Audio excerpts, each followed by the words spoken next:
Como está o seu relacionamento? Você tem vivido uma hierarquia, tem vivido uma relação saudável, uma relação abusiva? Como está a sua forma de comunicação? Você tem uma comunicação respeitosa ou uma comunicação que sempre quer mandar, de controle, dando as ordens?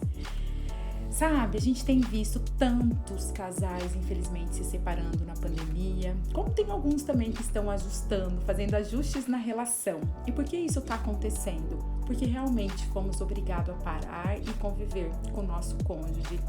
E nós fomos também obrigados não só a passar esse tempo profundo com eles, mas também a olhar para dentro e saber o que de fato a gente quer para a nossa vida.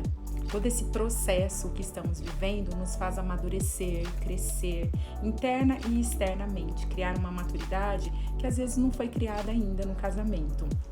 Quando eu falo de comunicação assertiva, é aquela comunicação que você nunca coloca a culpa no outro, que você não responsabiliza o outro, mas sim que você se responsabiliza pelos seus sentimentos. Quando eu atinjo o outro falando, você me desagradou, eu não gostei daquilo que você fez, o que você falou não está certo, mas eu faço uma modificação na comunicação perante aquilo que você falou, eu me senti chateada, eu me desagradei, eu não estou feliz. Percebem que é uma comunicação onde eu não estou atingindo o outro, mas eu estou me colocando num lugar e me responsabilizando da forma dos meus sentimentos, com as minhas fragilidades, com a minha raiva, com a minha emoção, enfim, com qualquer sentimento que eu tenho, eu estou me responsabilizando. E aí, quando a gente não ataca o outro também, ele começa a ser responsável em te fazer, te permitir ser mais companheiro, ser mais pacífico, te permitir trazer uma felicidade com a companhia dele. A gente sabe que a felicidade nunca é a responsabilidade do outro, mas eu me permito ser feliz. Então eu me permito ser feliz com esse tipo de relacionamento, eu me permito ser feliz com essa pessoa falando alto ou gritando comigo. Então a comunicação assertiva nada mais é do que você se colocar, não no papel de vítima, jamais, mas você se responsabilizar realmente por tudo que você pensa, como você age, como você faz. E você, está madura ou maduro o suficiente para ter essas comunicações assertivas? Quando nós falamos de hierarquia no casamento, a gente está falando de um poder, a gente está falando de uma posse, a gente está falando de controle, onde uma pessoa, ela se coloca num patamar um pouco maior do que o outro, né? Como se ela fosse a dona da verdade. Então não existe hierarquia no relacionamento amoroso. Não existe eu virar para uma pessoa, para o meu cônjuge e falar, você deixa que eu faço isso, você deixa que eu faço aquilo. Não tem você deixa, né? A partir do momento que eu me coloco num lugar desse na relação, eu tô querendo dizer que ele tem o poder de escolher por mim, de decidir por mim. E a gente não pode dar esse poder pro nosso parceiro ou a nossa parceira. Mas a comunicação assertiva é aquela que você fala, você se importaria se eu agisse dessa maneira? Como você se sentiria se eu fosse nesse lugar, se eu saísse com as minhas amigas? Então, a partir do momento que eu dou a chance dele dizer como ele se sentiria, se ele se importaria ou não. Então vão percebendo que é uma comunicação muito mais saudável, onde a tua relação fica mais saudável, porque daí se o parceiro vira e fala assim, eu me sentiria chateado, você tem o poder de escolher se você quer deixar ele chateado ou não. Então volta a responsabilidade para você. Pessoa madura é aquela que cria a responsabilidade para si, e não fica lá depositando as suas tristezas, amarguras, enfim, felicidade toda no outro. Então era sobre isso que eu queria falar hoje. Dá uma olhada na tua relação, dê uma olhada nos teus sentimentos realmente perante a comunicação que você tem. Se tem raiva demais, se tem grito demais, se você tá tendo paciência. É um momento, É chegado o momento de olhar para dentro, olhar para a relação, olhar para todo o sistema familiar, olhar para o teu lar, para você entender se isso faz parte daquilo que você sonhou, que você idealizou e não simplesmente, chutar o pau da barraca e deixa, eu vim aqui nesse mundo. Às vezes eu vejo algumas pessoas falando, eu vim aqui nesse mundo para ser feliz, nossa, e não importa, eu vou colocar minha felicidade em primeiro lugar, não tô aqui para ser infeliz, e não é assim também, Aí quando a gente pensa dessa forma, parece que não tem uma responsabilidade do que é de fato o casamento, essa responsabilidade com os filhos. Não acho, não, que ninguém tem que ficar casado por conta dos filhos, né? Muito pelo contrário, você tem que ficar casado por você, pela tua felicidade. Mas, ao mesmo tempo, o casamento não é uma coisa mais descartável do mundo. De repente, tô lá 1 ano casado e não é isso que eu queria da vida e deu, né? Não é. A gente tem que pensar que se tem crianças, se não tem crianças, o que vale a pena, o que de fato tem um companheirismo, não tem. Então é todo um processo olhar para dentro. Vocês não têm ideia o quanto eu recebo mensagens aqui das pessoas pedindo ajuda, das pessoas querendo se separar, das pessoas falando de separação, como tá difícil hoje em dia ficar casado. Inúmeras mensagens.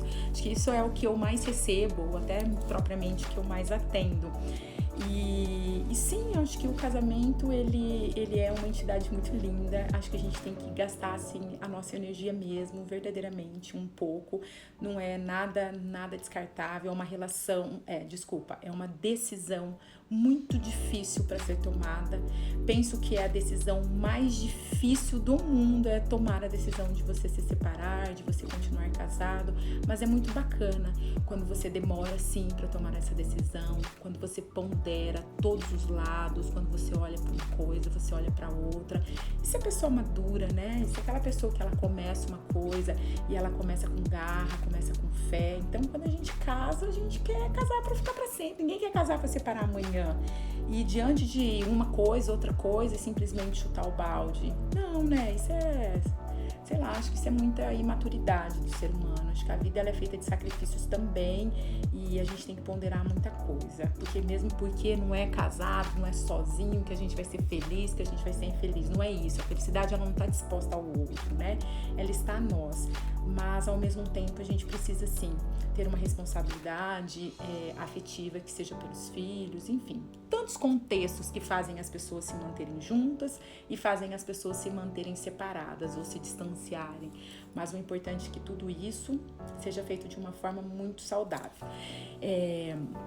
Às vezes, as pessoas, quando elas estão meio ruim, né, no casamento, elas vão fazer terapia a gente vai fazer terapia para salvar o casamento.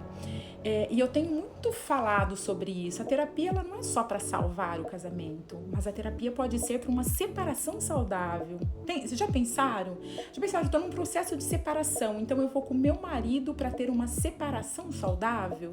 Então é muito eficaz que tenha essa terapia também. Eu gosto muito desse conceito. Acho que terapia de casal não é para manter o casamento, mas eu penso e acredito e trabalho com terapias de casal para que vocês, né, para que os casais possam ter uma separação de uma forma muito saudável.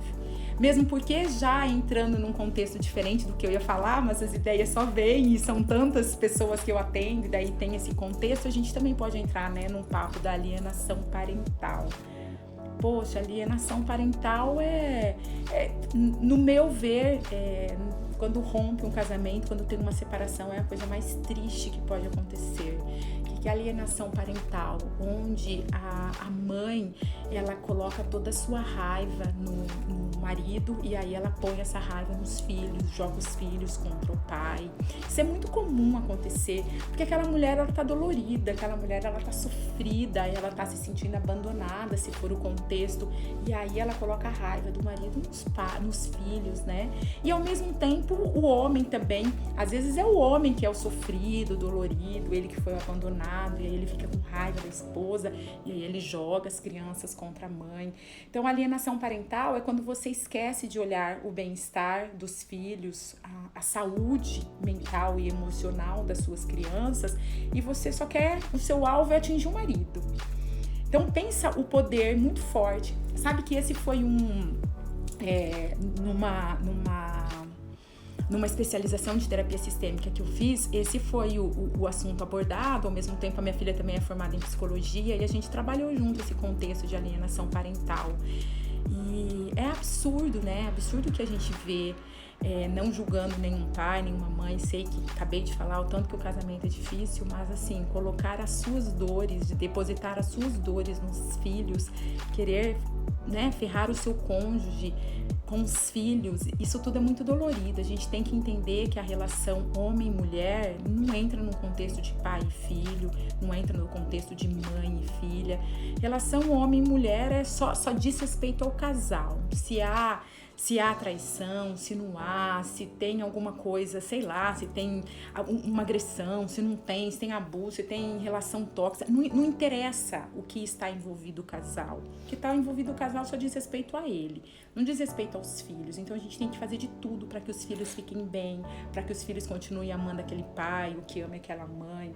Então esse contexto da alienação parental também é algo que é bastante discutido, porque realmente é algo muito penoso, assim, muito doloroso. Eu também, ao mesmo tempo, tive um tempo, né, dos meus atendimentos clínicos que eu focava muito em adolescente, focava muito em crianças, enfim. Então, esse contexto, ele vinha muito forte pra mim.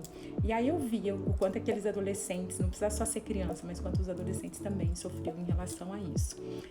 Bom, então, essa de comunicação assertiva, a gente falou de alienação, quer dizer, eu falei, né, de alienação parental, mas é todo um contexto que envolve relacionamento, que envolve casamento, e eu acho muito bacana a gente olhar para isso, olhar mesmo com verdade de quem somos, se conhecer, para que a gente está nessa relação, por que a gente precisa estar ou não precisa, porque a gente aceita ou deixa de aceitar. Não dá simplesmente para viver num casamento que não tá saudável, que não tá feliz, mas ao mesmo tempo também não dá para descartar. Então é algo muito que tem que ser muito olhado, né? Tem que ser muito respeitado, tem que ser muito pensado, né? Eu acho que não é de uma noite para outra que uma pessoa decide ou não ficar junto, decide ou não se casar e ao mesmo tempo decide ou não se separar. Então, queria falar um pouquinho sobre isso. Acho que é bastante válido nessa pandemia. Eu tenho contato com muitos corretores e eu já ouvi vários corretores falarem que absurdamente aumentaram os aluguéis, né? Como as pessoas estão tendo mais busca sobre apartamentos, sobre aluguéis, enfim, diante de tanta separação. Então é uma pena que isso esteja acontecendo, mas precisamos olhar de alguma forma para isso, porque realmente a gente veio para cá para ser feliz. Então, que seja, né? Que seja um casamento ou que seja uma separação, mas com muito respeito, com muita amorosidade, com muito carinho, com muita amizade, muita sintonia e, acima de tudo, né? Com gratidão. Afinal de contas, dividir ali o mesmo teto, a mesma cama, o mesmo quarto, a mesma vida com uma pessoa tem que ser gratificante de alguma maneira, né? Então é isso, gente. Espero que tenha ajudado, que vocês tenham refletido um pouquinho, que vocês possam refletir sobre. E aqui eu tô sempre, né, buscando, ajudar vocês de alguma forma, tá? Com reflexões, com um papo gostoso, leve e sempre muito respeitoso e sem julgamento nenhum. Beijo, fiquem bem.